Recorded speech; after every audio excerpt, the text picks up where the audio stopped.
Hello, everyone. Ukraine is reporting to have hit Russian air defense systems in occupied Crimea, and there's several aspects to this. First of all, Crimea has been a hot topic politically for 10 years now. And so whenever Ukraine has any kind of success in Crimea, from Russia's standpoint, that's going to hurt because they were so proud of how easily they just walked in and took it. There were celebrations in Russia.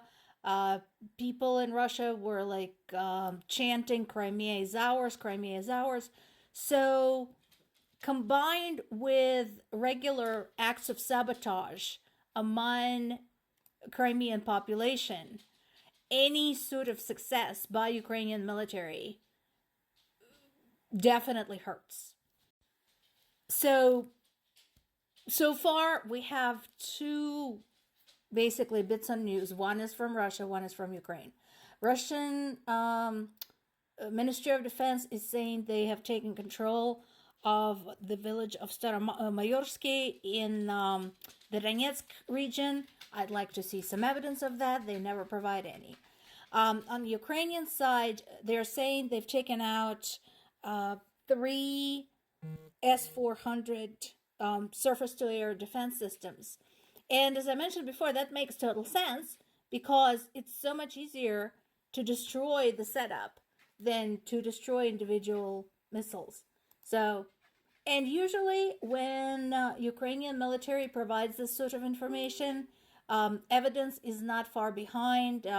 Satellite imagery, videos, things like that. So I think that's probably forthcoming today or tomorrow. 90 countries and organizations, half of them from Europe, have confirmed attending the Swiss-hosted Ukraine Peace Summit over the weekend. Of course, Russia refused to participate, and now they're going to complain that everybody was making decisions without their participation, because that's just how they are. But here's something else important. The first paragraph there. So this piece of news is actually circulating through multiple news sources, both in the US, in Ukraine, and in Europe. So what is this all about? Basically, what Ukrainian military command is saying is that they want to keep some of the F16s abroad, which is not a bad idea. As we said before, Ukraine has been through unimaginable wave of destruction, and that includes military installations. And, an F-16 is not something you can just hide, especially if there are several of them. It needs a place to be maintained. It needs a place to be fueled. It needs a place to take off from. So logistically, that is a big deal. So I think it's a good idea for Ukraine to keep some of those airplanes that will be coming in from France and I think some of the other countries at the foreign bases nearby. That makes total sense. That way, in order to hit them, Russia would have to hit NATO and EU territory. And I don't have to explain the political implications of that.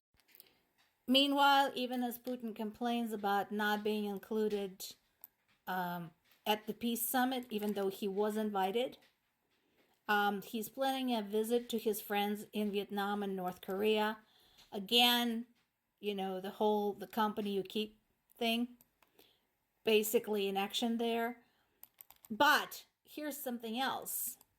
Speaking of tell me who your friends are, you might find it interesting that Russia had recently removed Taliban from the list of terrorist organizations, and in fact, achieved an agreement with Taliban to provide protection to the nations of the world against terrorism. So basically, a terrorist state and a terrorist organization are making deals about protecting the world from terrorism. What is wrong with this picture? And then there's this. So this is by Associated Press. I find it curious. First question, of course, is what took you so long? Misinformation about the events in Ukraine has been around again for 10 years. And it had caused a lot of damage to Ukraine, to the people of Ukraine, in the form of doubt, withheld military aid, and general prejudice around the world about the nature of this war. So while I appreciate that this project is underway, I think it would have been better if this happened sooner. That said, I think such initiatives should exist around the world because we are seeing a lot of this in the United States. There has to be a limit where protections guaranteed by the First Amendment end and repercussions for hate speech, for inciting violence, etc. begin. To some extent, Europe has more experience and better success with those things than US does. So I think we have a lot to learn.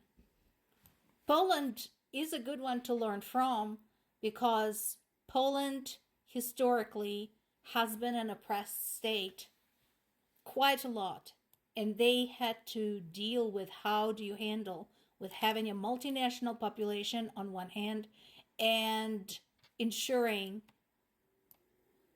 that there is some rein on hate speech, inciting of violence, etc., etc. So I'm curious to see how this works out. And I want to see, like I said, projects like that appear around the world.